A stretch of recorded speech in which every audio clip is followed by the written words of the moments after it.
Being one of those hip young people you read about, I quite often visit the East End and the area around Brick Lane.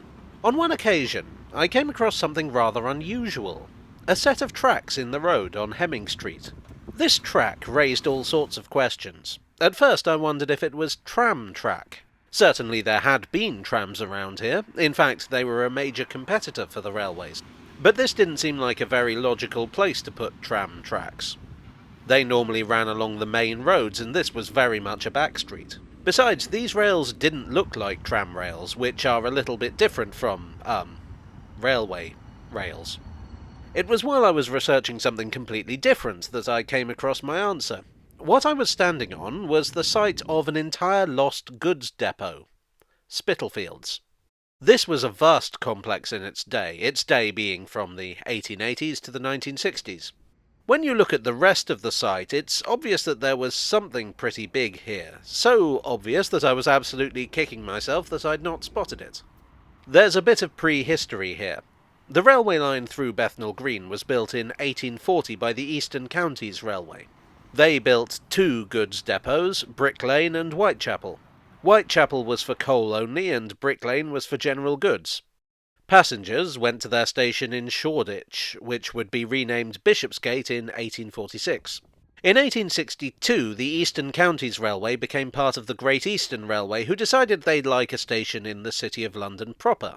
This station, called Liverpool Street, opened in 1874, and the old Bishopsgate station also became a goods depot. London produced a lot of goods, and it consumed a lot of goods. Not too far away was the East London Railway, now the East London line of the Overground.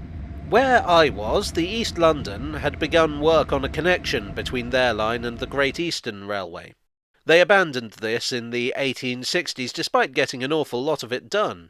Still, waste not, want not, thought the Great Eastern Railway. They thought it would make an absolutely dandy site for yet another goods depot. A big space, a lot of the engineering already done, and a connection to the East London Railway. Brilliant! So, in 1881, they replaced Brick Lane and Whitechapel with this new depot, which they called Spitalfields. The main depot was at street level, but the complex as a whole covered 3 levels, with the Great Eastern Line above and the East London below. Wagons were moved between levels by means of hydraulic lifts, which explains why the street-level tracks are so close to the viaduct. Coal was one of the biggest commodities dealt with here, as you might expect, given that Spitalfields was a replacement for Whitechapel.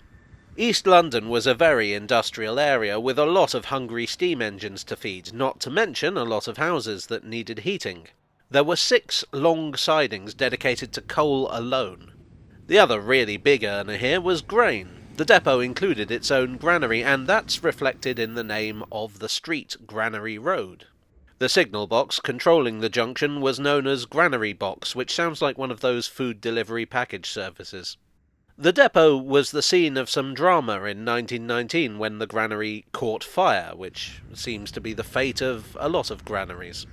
It took 2 days to get the fire under control, but it was soon back up and running. Granary Box was kind of notorious among train drivers in steam days. When the Great Eastern built Liverpool Street Station, it was below street level. Bishopsgate was considerably above street level. You can see the old viaduct leading to it here. What that meant was that between Liverpool Street and Granary Box was a punishing climb, especially for the locomotives of the Victorian era, with their heavily loaded commuter trains. Speaking of the viaduct, does anyone have any clue what this thing is next to it? It looks like the top of something. I have no idea. I'm not touching it.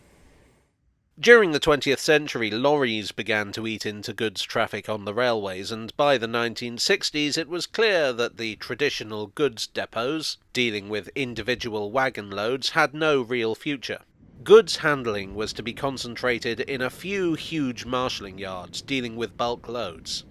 In 1964, Bishopsgate Goods Station was destroyed by a fire, and British Railways figured it wasn't worth reopening. On the 9th of November 1966, Spitalfields also closed. Granary Box had gone the previous year, although its lever frame would end up in the National Railway Museum.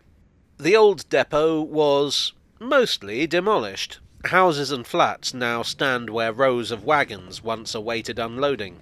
I suspect that in time even the ruins that remain will disappear. Remember that track I mentioned at the beginning of the video? Well, when I returned to film this, it had been tarmacked over.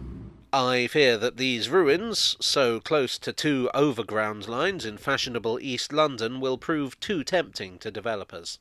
Still, for now, this piece of industrial heritage is not quite gone. Well, I hope you enjoyed today's video. If so, please do click the like button and subscribe for more. I'd like to thank my donors on Ko-fi and Patreon. You are the combustible goods to my storage facility.